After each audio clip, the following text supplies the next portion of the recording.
Addunyaa kanarratti wanti hundinuu akka ati barbaaddutti siif hin ta'u. Gammachuu jechuun waan barbaadde dinqisiifachuu fi waan hin barbaanne fudhachuu irraa argama.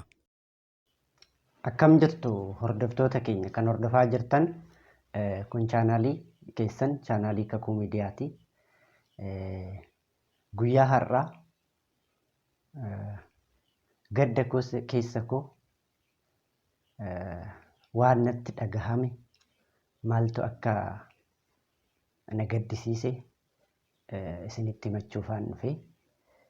San dura garuu hunda keessan hordoftoota chaanaalii kanaa dhiifama guddaa isin gaafachuufan kan guyyaa har'aa argame. Dhumarratti ergaan qaba.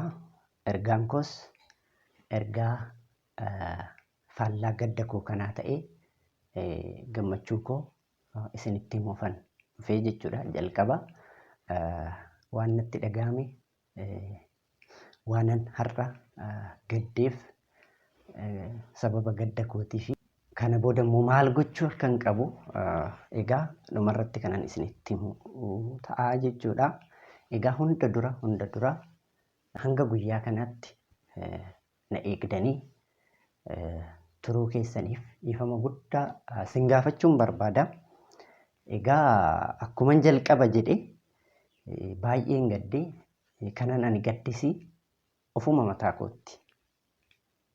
Sababni maaliif yoonaan jettanii egaa jalqaba gaafan chaanaalii kana eegalu sagantaawwan isin jaallattan sagantaawwan tajaajiltoota mana amantaa waliin turtii taasisaa turre fi sagantaawwan biroo kana fuuraa karaa chaanaalii keenya kanaa daddarbaa ture.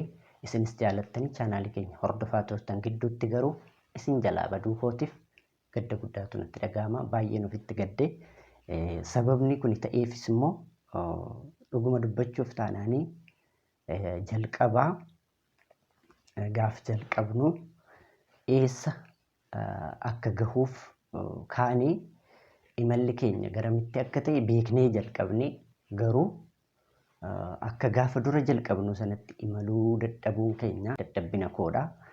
Kanaaf dadhabbina koo nan fudhaa. Dadhabbina koo kana fudhachuu qofa osoo hin taane akkan yaade sana akkan dubbadhe sana argamuu dhabuu kootti immoo ofittan gadda.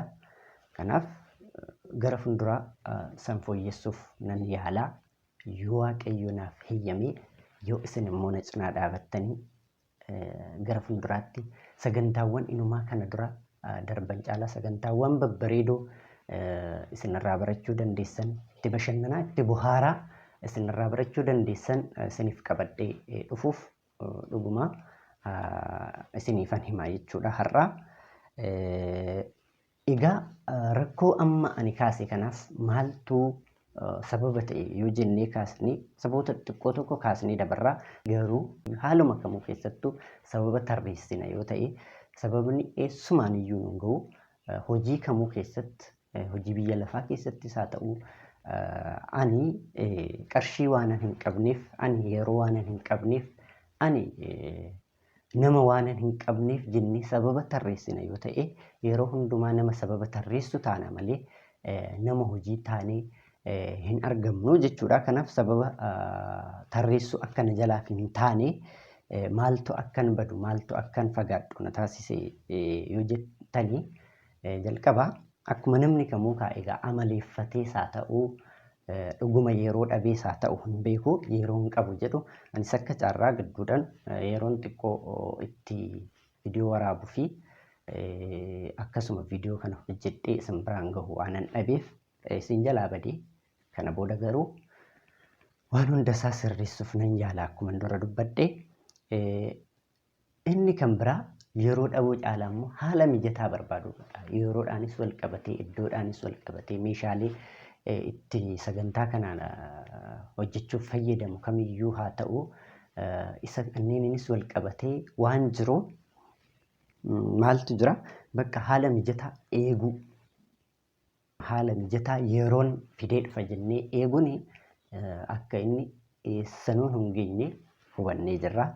Kana booda isa sana furree isa sana fooyyessinee sagantaa bareedaa qabannee isiniif dhufuuf jirra isiniin jechuun barbaada.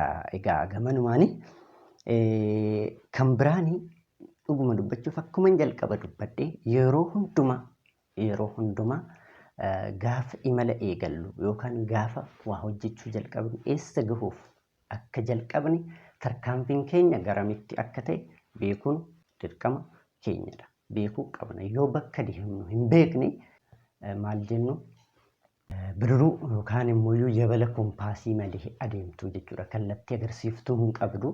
Kallattiin isheen itti deemtu kan hin beekamne yabala bishaanirraa dambalii bishaaniin raafamaa kallattuma bubbeen ishee ofitti deemtu taanaa jechuudha. Kanaaf yeroo hundumaa eessa akka kaane eessa immoo gahuuf akka imalaa jirru beekuun dirqama keenyadha. Anis waan an ofirratti arge keessaa tokko kanadha. Galman gahuuf karoorfadhee ka'e irraa waan biraan qabamuun barbaachisaa akka hin taane gamanumaan isiniif kaasuun barbaada. Egaa inni kun hojii kamuu keessatti nu fayyadamu. Xannoon ani amma isiniif ergodhaa jiru kun dhuguma dubbachuuf waan hojjennu kamuu keessatti qixa sirriin waan karoorfanne sanarratti yeroo keenya dabarsuu qabna malee karoora keenya dhiisnee kallattii hojii karoora keenyaan ala deemna yoo ta'e kan nu mudatu kanan ammaan isinitti kan amma anaan na mudate kana ta'aa jechuudha. Kanaaf isa kana hunduma isaa sirreessuuf sororsuuf ni yaalla. Egaa guyyaa har'aa kanan isinitti himuuf dhufe isa kanadha. Rakkoof dhuguma dubbachuuf rakkoof yeroo hundumaa furmaata barbaaduudha malee nama kamirraayyuu yookaan immoo nama biraarraa furmaata barbaaduun akka nun baasne akka nun hin milkeessine gamanumaan akka ergaatti anas waan na mudate irraa ka'ee isiniif qooduun barbaada. Egaa dhumarrattiin isinitti hima kanan jedhe egaa kana booda sagantaan keenya kana dura tures haa ta'u kan biraa akkuma kana dura turetti kan itti fufu ta'uusaa har'arraa isiniif himuun barbaada jechuudha.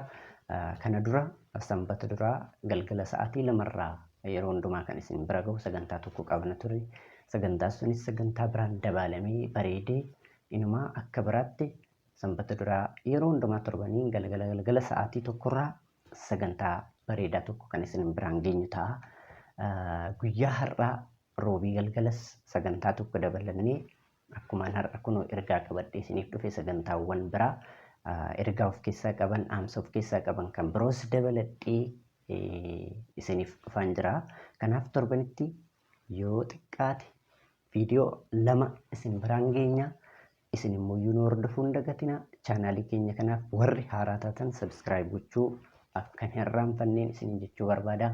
Viidiyoon kun nama hunda bira akka qaqqabuuf share gochuun dagatinaan dhaamsa koodhaa. Egaa osoo hin xumurin dura garuu mee koomentii jalatti namoonni akka koo kana hojii hojjechuuf jalqabdanii